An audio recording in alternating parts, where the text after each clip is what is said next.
이 시간 우리에게 주시는 하나님의 말씀은 요한복음 6장 22절에서 35절까지 말씀입니다. 말씀을 받들어 읽겠습니다.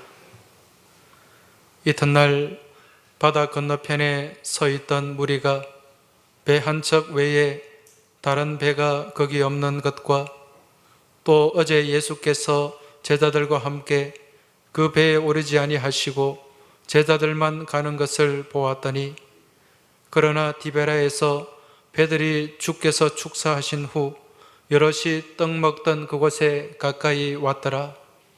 무리가 거기에 예수도 안 계시고 제자들도 없음을 보고 곧 배들을 타고 예수를 찾으러 가버나움으로 가서 바다 건너편에서 만나 랍비여 언제 여기 오셨나이까 하니, 예수께서 대답하여 이르시되 내가 진실로 진실로 너희에게 이르노니 너희가 나를 찾는 것은 표적을 본 까닭이 아니요 떡을 먹고 배부른 까닭이로다. 썩을 양식을 위하여 일하지 말고 영생하도록 있는 양식을 위하여 하라. 이 양식은 인자가 너희에게 주리니 인자는 아버지 하나님께서 인치신 자니라. 그들이 묻되 우리가 어떻게 하여야 하나님의 일을 하오리까? 예수께서 대답하여 이르시되 하나님께서 보내신 일을 믿는 것이 하나님의 일이니라 하시니, 그들이 묻되 그러면 우리가 보고 당신을 믿도록 행하시는 표적이 무엇이니까? 하시는 일이 무엇이니까? 기록된 바 하늘에서 그들에게 떡을 주어 먹게 하였다 함과 같이 우리 조상들은 광야에서 만나를 먹었나이다. 예수께서 이르시되 내가 진실로 진실로 너희에게 이르노니 모세가 너희에게 하늘로부터 떡을 준 것이 아니라 내 아버지께서 너희에게 하늘로부터 참떡을 주시나니, 하나님의 떡은 하늘에서 내려 세상에 생명을 주는 것이니라. 그들이 이르되 주여 이 떡을 항상 우리에게 주소서. 예수께서 이르시되 나는 생명의 떡이니 내게 오는 자는 결코 줄이지 아니할 터이요 나를 믿는 자는 영원히 목마르지 아니하리라. 아멘. 오늘 읽은 본문의 말씀은 예수님께서 오병이어 기적 사건을 일으키신 이후에 이제 제자들과 또 많은 백성들에게 전하신 말씀입니다. 여러분, 이 말씀 이전에 있었던 이 오병이어 사건, 이 오병이어 기적은 정말 놀라운 사건이었습니다. 너무도 놀라운 사건이었기에 신약 성경 사복음서 마태, 마가, 누가, 요한 이 말씀을 공히 기록을 하고 있는 것을 볼 수가 있습니다. 여러분, 오병이어 사건이 무슨 사건인지 아시죠? 예수님께서 보리떡 5개와 물고기 2마리를 가지고 5,000명 이상을 먹이신 놀라운 기적 사건입니다. 이 오병이어 기적을 통해서 당시 굶주리고 또 절망 가운데 그렇게 살고 있던 사람들이 새로운 생명의 소망을 가질 수가 있게 되었습니다. 먼저 이 오병이어 기적이 있었던 그 장소가 어디인가? 그 장소는 갈릴리 벳세다라고 하는 지역입니다. 이 벳세다는 예수님의 제자 중에 베드로와 안드레, 또 야고보, 요한이 자랐던 동네입니다. 이 벳세다라고 하는 지역의 근처에 또 신도시가 하나 있었는데, 그 신도시는 티베리아스라고 하는 도시입니다. 이 티베리아스라는 도시는 이 당시에 이 갈릴리 지역을 다스리고 통치하던 왕이 헤롯 안디바라고 하는 왕입니다. 이 당시에 이 유대 지역을 다스리는 왕이 있었고, 또 북부 갈릴리 지역을 다스리는 왕이 있었고, 또 이쪽 동편 지역을 다스리는 왕이 있었어요. 그래서 이 세 헤롯 대왕의 세 아들이 각각 나뉘어 가지고 이 유대 지역을 다스리고 있었는데, 그 중에 갈릴리 지역을 다스리던 왕이 헤롯 안티파스, 헤롯 안디바라고 불리는 왕이었습니다. 여러분, 이 세 왕은 각각 자기 지역을 다스리는 왕이긴 했지만은 사실은 그렇게 실권이 많지 않은 사람들이었습니다. 이 왕들을 무슨 왕이라고 불렀습니까? 분봉왕이라고 불렀죠. 분봉이라고 하는 것은 우리 벌을 나눌 때 분봉한다 그러잖아요. 그래서 실제로 예수님 당시에 이 지역 유대 땅, 이스라엘 땅을 다스리던 실제 통치자는 로마 황제였습니다. 왜 그런가 하니 이 당시에 이 유대 땅은 로마 식민지였기 때문에 그렇다는 거죠.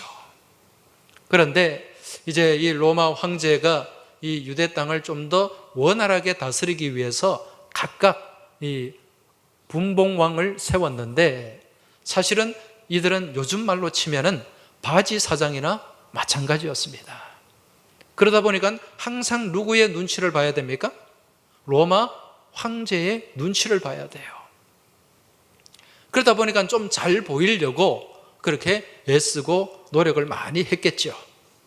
이제 그 중에 하나가 무엇인가? 이 갈릴리 호수 주변, 갈릴리 지역을 다스리던 왕이 헤롯 안디바라는 왕인데, 이 헤롯 안디바가 이 당시 로마 황제가 티베리우스라는 황제였어요. 이 티베리우스에게 좀 잘 보이기 위해서 그 호수 주변에 도시를 하나, 신도시를 하나 만들었어요. 그렇게 만들고 그 도시의 이름을 무엇이라고 붙였다?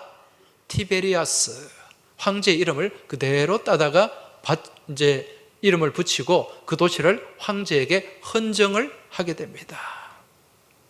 자, 그런데 여러분, 이렇게 신도시를 만들어 놨는데 도시가 활성화되려면 누가 있어야 됩니까? 사람이 있어야 되죠. 그래서 이 헤롯 안디바가 이제 이 신도시를 만들어 놓고 사람들을 이주를 시켰어요. 강제로 그렇게 이주를 시켰는데, 이 당시에 인구가 그렇게 갈릴리 지역에 많지 않다 보니까 유대인들 뿐만 아니라 여러 그 지역에 있는 이방인들까지 강제로 그렇게 이 티베리아스라는 도시에 이주를 시키게 됩니다. 그렇다 보니까 자연적으로 이 갈릴리 지역, 갈릴리 주변은 어떤 사람들이 많아지게 되었습니까? 이방인들이 많아지게 되었어요. 이방 사람들이. 여러분, 유대인들이 가장 싫어하는 게 있어요. 그게 뭘까요? 이방인들입니다. 이방인들과 개와 돼지. 이 개, 돼지를 아주 싫어했고, 또 자기들과 다른 이방인들을 아주 싫어했습니다. 그래서 그들과 같이 섞이지도 않고 같이 사는 것도 싫어했던 거죠. 그런데 이 갈릴리 지역에는 이방인들이 많이 이주가 되고, 또 이방인들이 또 무슨 짐승을 키웠는가? 돼지를 키웠어요. 그래서 성경 말씀에도 보면 이 갈릴리 지역에 거라사라고 하는 동네가 있습니다. 거기에 돼지 몇 마리가 2,000마리가 갈릴리 호수를 향해서 쫙 들어가는 그런 거라사 광인 사건도 있는데, 그러니까 정통 유대인들은 이 갈릴리 지역을 싫어하게 된 거죠. 그래서 이들은 거기에 살지 않았습니다. 그러다 보니까 자연적으로 돈 있고 힘 있는 사람들은 거기에 머물지 않고, 어떤 사람들이 거기에 살게 되었습니까? 가난하고 힘없고 빽 없는 사람들이 그 갈릴리 지역에 많이 살게 되고, 그래서 이 갈릴리를 이방의 갈릴리 그렇게 부르게 된 거죠. 근데 여러분, 예수님은 주로 어디서 공생의 사역을 하셨습니까? 갈릴리 땅에서. 자라신 곳도 갈릴리 나사렛이라는 동네고, 그 주변에서 제자들을 다 불렀고, 거기서 이제 말씀을 가르치고 또 그렇게 공생의 사역을 하셨어요. 그 예루살렘에 오신 것은 명절 때 올라오신 것이 주로 사역은 갈릴리 지역에서 사역을 하셨다는 거죠. 그런데 예수님이 공생의 사역을 시작하면서 많은 귀신을 내쫓고 또 병자들을 치유하고 이런 일들이 일어나니까 이제 예수님의 소문이 그 갈릴리 지역에 쫙 퍼져나간 거예요. 그러면서 예수님이 어디 오셨다 그러면은 많은 사람들이 모이게 되었습니다. 오늘 이 말씀도 마찬가지예요. 오늘 지금 예수님이 갈릴리 호수 한 지역에 이제 벳세다에 이제 다 이렇게 나타나시니까 많은 사람들이 예수님의 말씀을 듣고 또 병도 치유받고 또 귀신도 내쫓고 그런 일들을 위해서 예수님을 찾았던 거죠. 그런데 이 찾은 사람들의 무리의 숫자가 얼마 정도 됐는가? 남자 장정만 5,000명. 그럼 거기에 또 많은 여성들도 왔을 것 아닙니까? 어린아이도 따라왔을 것 아니에요? 그러면 최소한 몇 명 정도 됐을까요? 10,000명 이상, 10,000명에서 많게는 15,000명까지 거기에 사람들이 모여든 거예요. 여러분 15,000명이 한 자리에 모여 있다고 생각해 보세요. 얼마나 많은 숫자입니까? 그래서 예수님이 이들을 다 갈릴리 호수 근처에 있는 산으로 데려가셨어요. 산으로. 그 산에 여러분 이 이스라엘의 산은 우리하고 좀 달라요. 우리는 산에 나무들이 있고 그렇지만은 거기는 뭐 빈들이나 마찬가지입니다. 언덕이라고 보시면 돼요. 거기에 이제 사람들을 앉혀놓고 이제 예수님은 이제 산 아래서 말씀을 전하신 거죠. 여러분 이거 굉장히 과학적인 겁니다.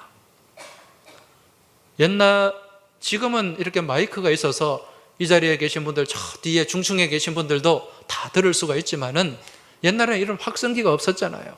그런데 한 10,000명, 15,000명 모인 자리에서 말씀을 전하는데 그들의 귀에 들리려고 하려면 얼마나 소리를 질러야 되겠습니까? 그러면 몇 마디 못하고 그냥 목이 가버릴 겁니다. 근데 예수님이 이 산 언덕에 쫙 앉게 하시고 예수님은 아래쪽에서 그리고 여기가 갈릴리 호수 근처다 보니까 뒤에는 무엇이 불어옵니까? 호수 바람이 불어오죠.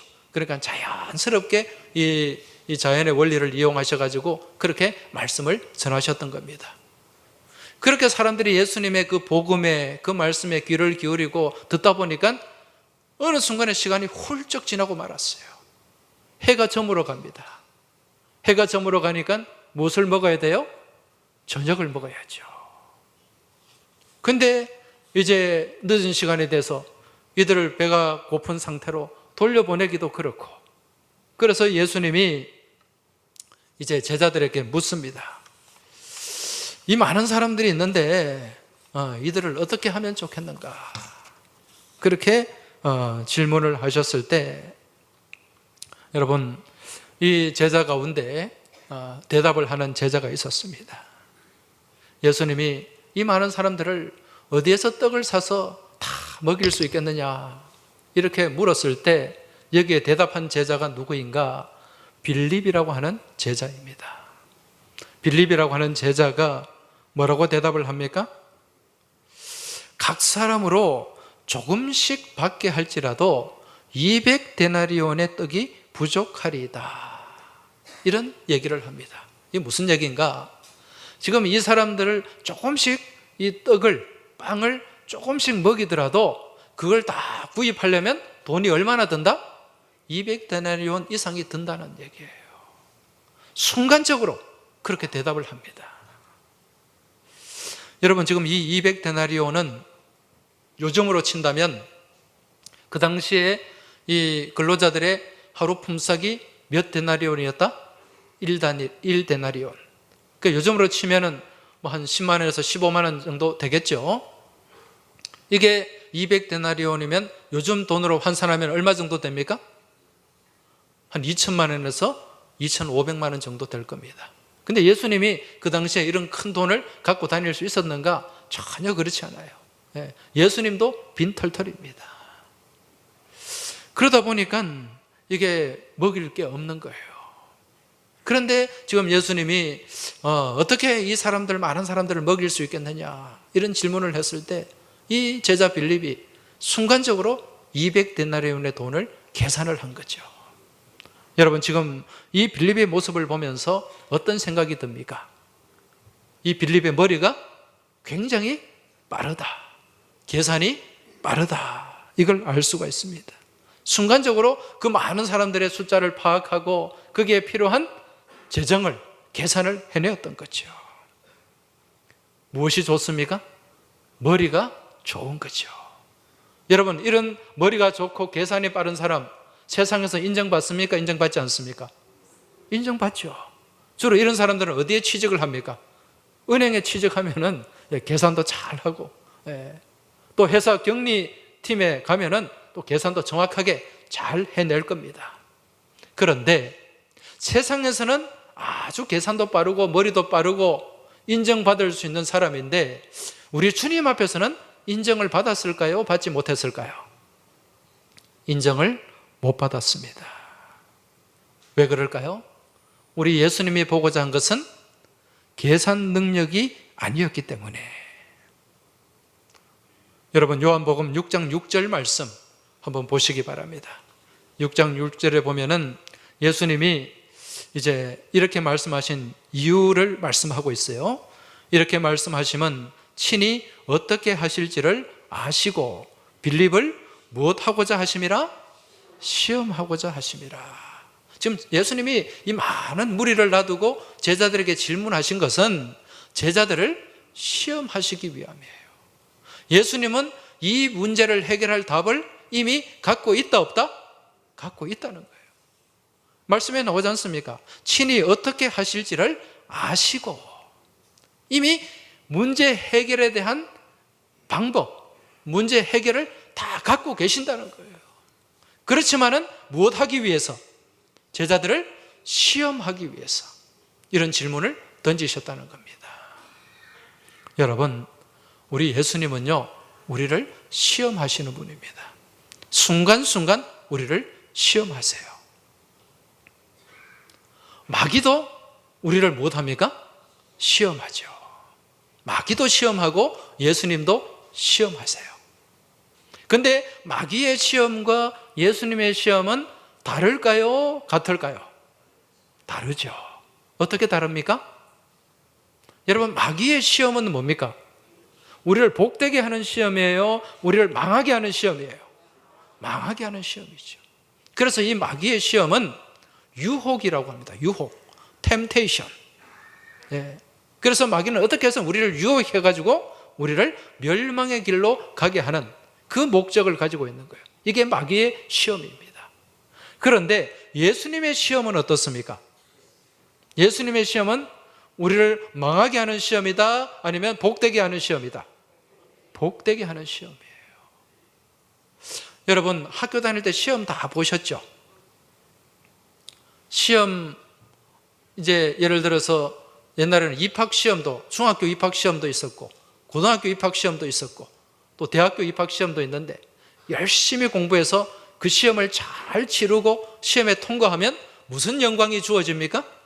합격의 영광이 주어지잖아요. 그래서 옛날에 좋은 학교, 예를 들어 우리 서구에 있는 경남고등학교나 또 부산여고 또 이런 학교 들어가면은 또 얼마나 큰 기쁨이 있고, 또 어떤 여유 있는 집은 잔치도 안 했겠습니까? 그죠? 또 학교 다닐 때 이런 입학고사 아니더라도 중간고사도 있고 또 기말고사도 있어요. 여러분, 그 중간고사, 기말고사를 잘 치르면 어떻습니까? 상도 받게 되고 칭찬도 받게 됩니다. 그리고 상은 못 받고 칭찬은 못 받더라도 그래도 시험 기간이 되면 우리가 뭘 합니까? 시험 공부를 하잖아요. 평소 공부 안 해도 시험 기간에는 하잖아요. 그러면 그 시험 기간에 공부한 게 결국 내게 무엇으로 남습니까? 실력으로 남게 되는 거예요. 실력으로.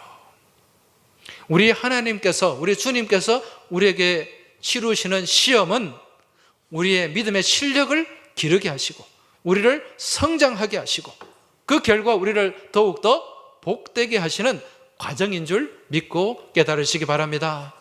그래서 우리 주님은 순간순간 우리 삶 가운데 테스트를 하세요. 템테이션이 아니라 영어로 테스트, 시험을 치른다는 거죠. 자, 그럼 우리 예수님이 우리를 시험하실 때 여러분, 그 시험 가운데 중점적으로 보시는 게 있어요. 그게 뭘까요? 우리 예수님이 시험을 치르는데 중점적으로 보는 것. 무슨 실력? 믿음의 실력입니다. 믿음의 실력. 우리의 믿음을 보기 위해서, 믿음을 확인하기 위해서 테스트를 하신다는 거죠. 그런데 이러한 테스트에 제자 빌립은 어떤 모습을 보여줬습니까? 믿음이었습니까? 아니면 인간적인 계산 능력이었습니까? 인간적인 계산 능력이에요. 이게 예수님이 원하시는 답은 아니었다. 이 시험에 탈락한 거예요. 그런데 이러한 빌립과는 다르게 다른 모습을 보여주는 제자가 한 명 있습니다. 그가 누구일까요? 빌립과 다른 모습을 보여주는 제자. 그 제자의 이름이 안드레입니다. 이 안드레는 베드로의 동생이죠.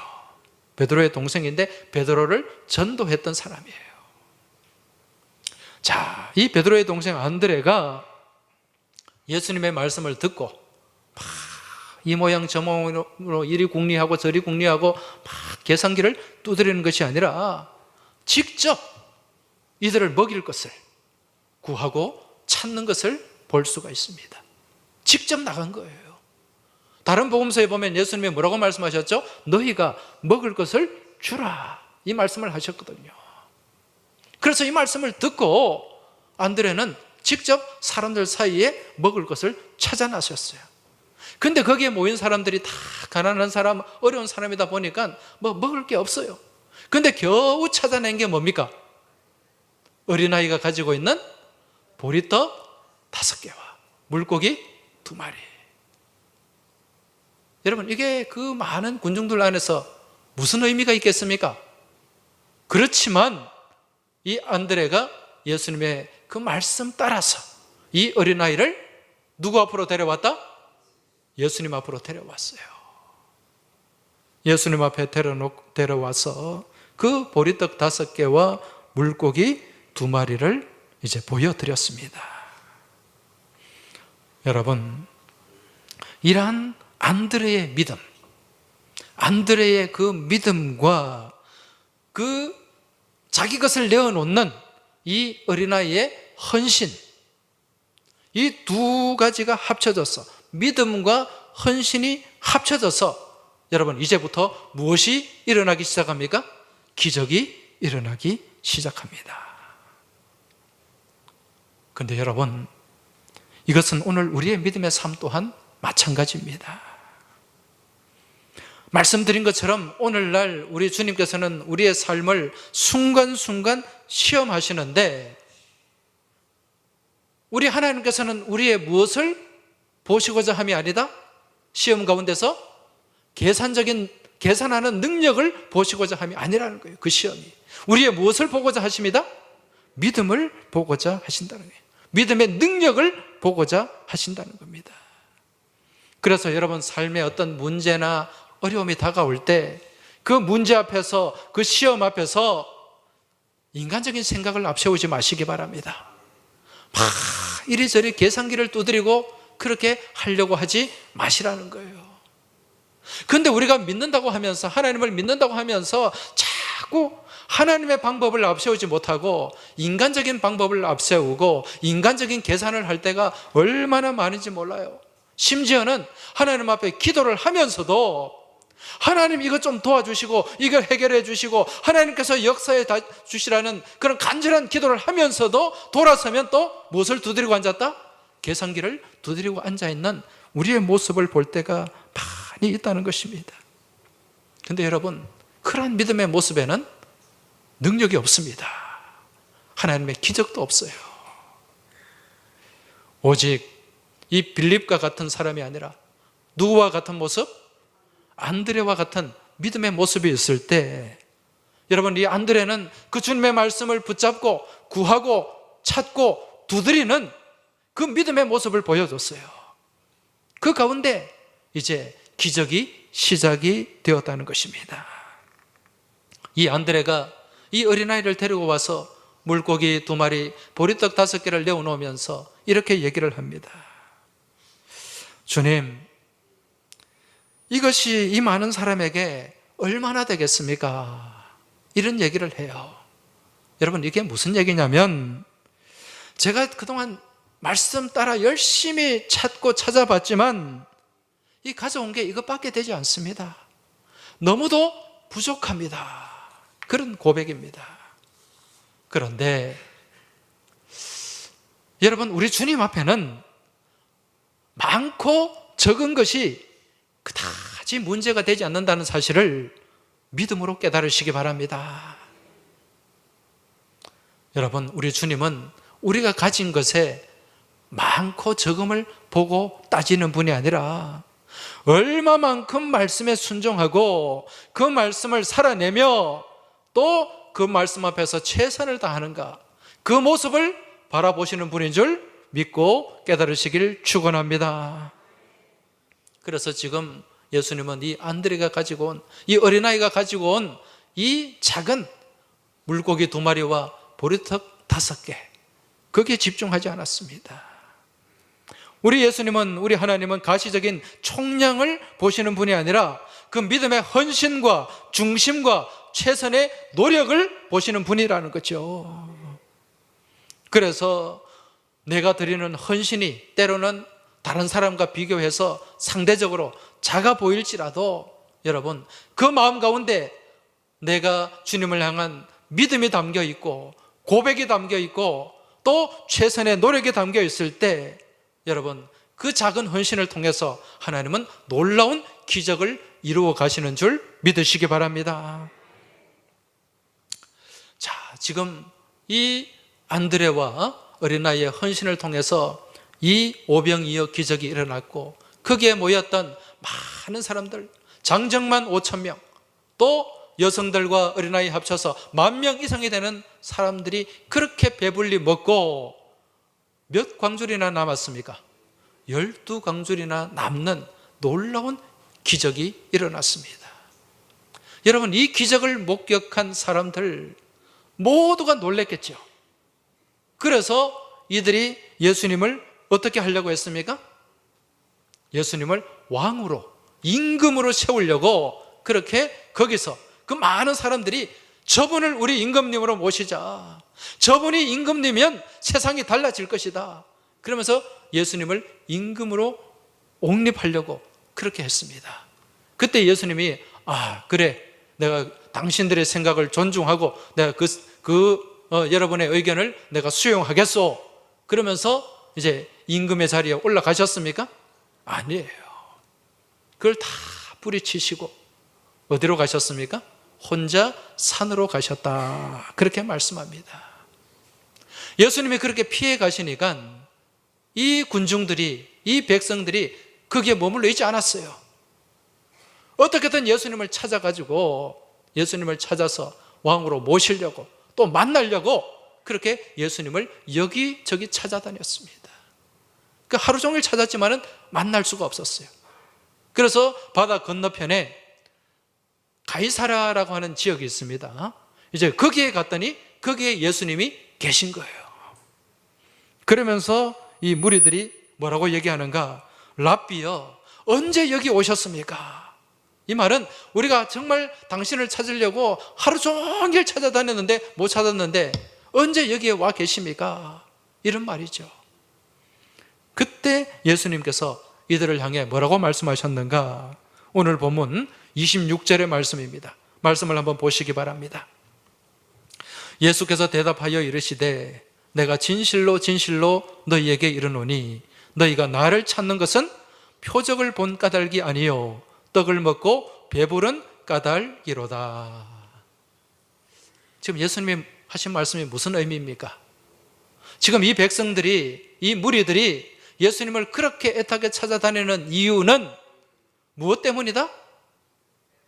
육신의 배를 채우기 위함이다. 표적을 본 까닭이 아니라는 거예요. 여러분, 표적이 뭡니까? 이 표적은 영어로는 사인입니다. 사인. 무슨 사인인가? 예수님께서 이 오병이어 잔치, 오병이어 사건을 통해서 하나님 나라의 표적을 보여주신 거예요.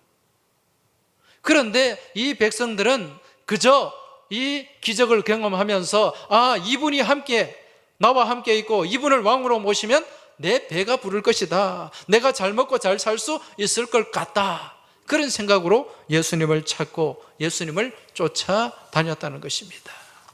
그런데 우리가 진짜 먹어야 할 것은 여러분 무엇입니까?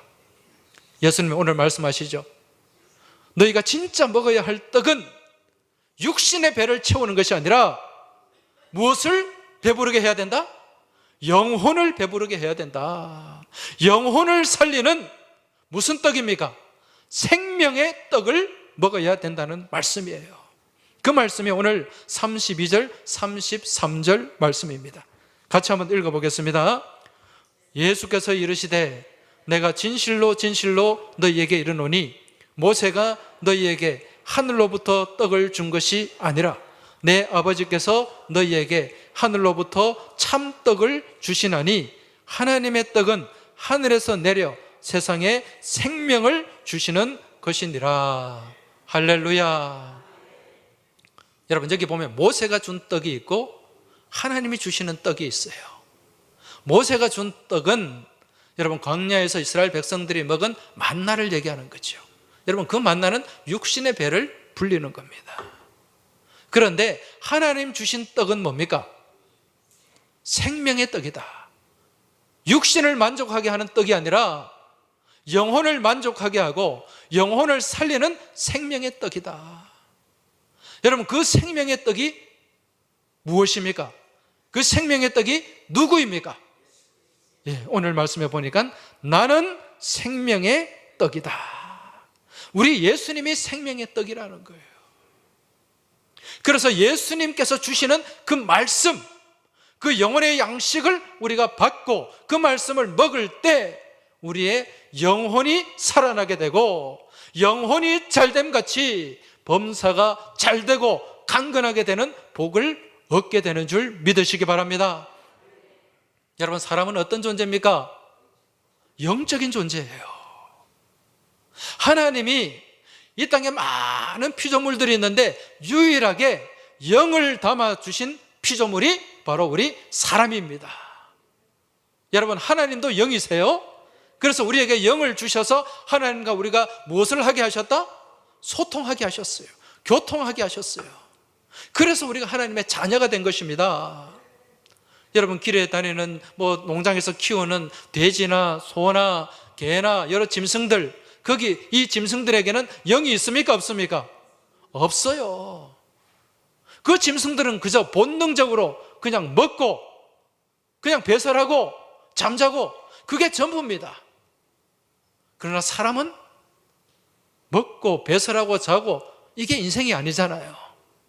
여러분, 무엇에 만족함이 있어야 됩니까? 영의 만족함이 있어야 돼요. 영적인 기쁨이 있어야 돼요. 이게 진짜 제대로 사는 것이고 잘 사는 것임을 믿고 깨달으시기 바랍니다. 여러분, 잘 사는 게 뭡니까? 여러분, 잘 살고 싶으시죠? 잘 사는 게 어떻게 사는 게 잘 사는 거예요? 우리 옛날에 지금도 마찬가지입니다. 어느 집에 좋은 집, 어느 가정에 좋은 집에 자가용도 외제차 타고 은행에 잔고도 많이 있고 외식도 자주 하고 여행도 자주 가고 그러면 그런 집을 뭐라고 얘기합니까? 저 집 잘 산다, 그렇게 얘기하죠. 여러분, 잘 사는 것하고 돈이 많은 것하고는 같습니까? 다릅니까? 다른 거예요. 돈은 많은데 여러분, 그 삶이 그저 지지고 볶고 막 전쟁 가운데 그렇게 아기다툼하면서 사는 그 삶이 잘 사는 삶일까요? 결코 그렇지 않습니다. 여러분, 돈이, 물질이 우리를 잘 살게 할 수 없습니다. 진짜 잘 사는 것은 우리의 영혼에 만족함이 있어야 돼요. 아주 보잘것없는 집이지만 또 가진 것이 별로 없지만은 영혼의 만족함이 있고 영혼의 기쁨이 있고 감사가 넘치는, 그리고 천국을 향한 소망이 있는 삶, 그 삶이 복된 삶이요 잘 사는 삶인 줄 믿고 깨달으시기 바랍니다. 그러기 위해서는 우리 영혼이 여러분 굶주려 있으면 안 돼요. 영혼이 곰핍하면 안 됩니다. 영혼이 굶주려 있고 영혼이 곰핍하면 찾아오는 게 뭡니까? 공허함이요, 답답함이요, 우울함이요, 괴로움입니다. 그러나 우리 영혼의 만족함이 있고 영혼의 양식이 채워지고 영적으로 건강한 삶을 살아가게 될 때 여러분, 우리 삶 가운데 무엇이 다가오게 됩니까? 감사가 다가오게 되고 기쁨이 다가오게 되고 삶의 만족함이 주어지게 되는 줄 믿으시기 바랍니다. 그러한 삶이 진짜 제대로 사는 삶이요, 복되게 사는 삶이요, 잘 사는 삶인 줄 믿음으로 깨달으시길 주의 이름으로 축원합니다. 이처럼 우리가 잘 살기 위해서는 우리가 무엇을 먹어야 된다? 영의 양식을 먹어야 돼요. 생명의 양식을 먹어야 됩니다. 사람이 떡으로만 살 것이 아니요, 오직 하나님의 말씀으로 살게 되는 줄 믿으시기 바랍니다. 그 생명의 양식, 생명의 떡을 주시기 위해 이 땅에 오신 분이 바로 우리 주님 예수 그리스도인 줄 믿으시기 바랍니다. 그래서 예수님이 이 오병이어 잔치를 베풀고 그 육신의 떡을 찾는 사람들을 향해서 이거는 그냥 썩을 양식이다, 이거는 잠시 있다 사라지는 것이다, 영원한 양식, 진짜 생명의 양식을 너희가 먹어야 된다, 그것을 오늘 본문을 통해 우리에게 말씀하고 있는 것입니다. 여러분, 오늘 이 자리에 오신 이유가 뭡니까? 오늘 예배 드릴 수 있는 이유가 뭡니까? 떡을 먹기 위함입니까? 육신의 떡입니까? 생명의 떡입니까? 오늘 예배를 드려서 오늘 내가 또 주일 예배 드리고 이렇게 신앙생활을 하면 하나님이 우리 집에 사업도 잘 되게 하고 또 내 건강도 채워주시고 또 그렇게 내가 윤택하게 잘 먹고 잘 살고 그렇게 또 내 은행에 잔고도 많아지고, 여러분, 그런 목적으로 나왔다면 이것은 육신의 떡을 추구하는 거예요. 육신의 양식을 추구하는 거예요.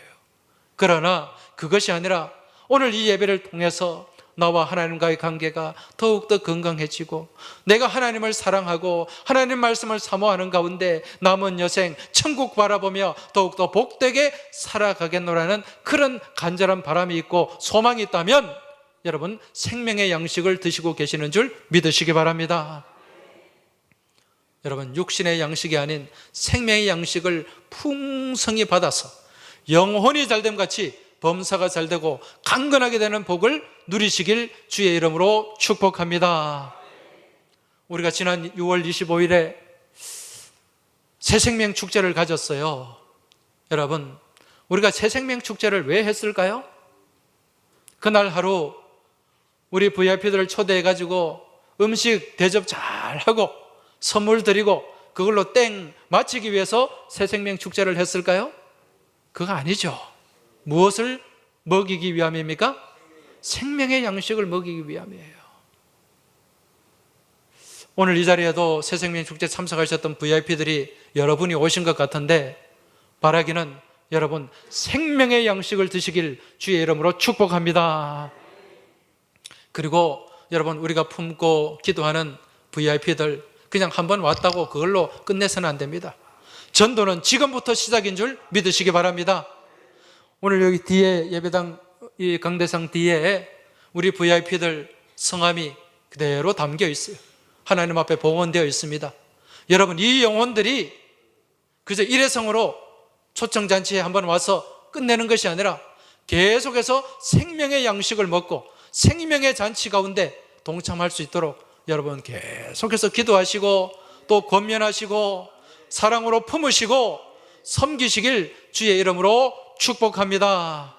그래야 할 때 놀라운 생명의 역사가 우리 가운데 나타나게 되고 여러분, 그러한 헌신과 그러한 열정과 그러한 사랑의 모습 우리 하나님이 다 기억하시고 우리 삶을 더욱더 복된 길로 이끌어 주시고 인도해 주실 줄 믿습니다.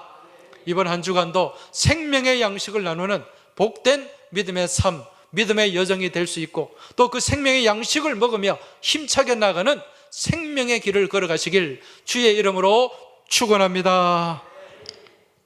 하나님 아버지, 감사합니다. 오늘도 생명의 양식을 채우기 위해서 가란 심령을 가지고 주님 앞에 나왔습니다. 아버지 하나님, 또 우리 주변에 이러한 생명의 양식을 먹지 못하고 영적으로 굶주리고 또 시들어가는 영혼들이 많이 있습니다. 주님, 이들을 주님께로 인도하게 하여 주옵소서. 이 영혼들을 살리게 하시고 죽어가는 인생이 아니라 살아가는 인생으로 바뀔 수 있도록 최선을 다하는 저희 모두가 되게 하여 주시옵소서. 모든 것 주님께 맡기고 의지하며 예수님 이름으로 기도하옵나이다. 아멘.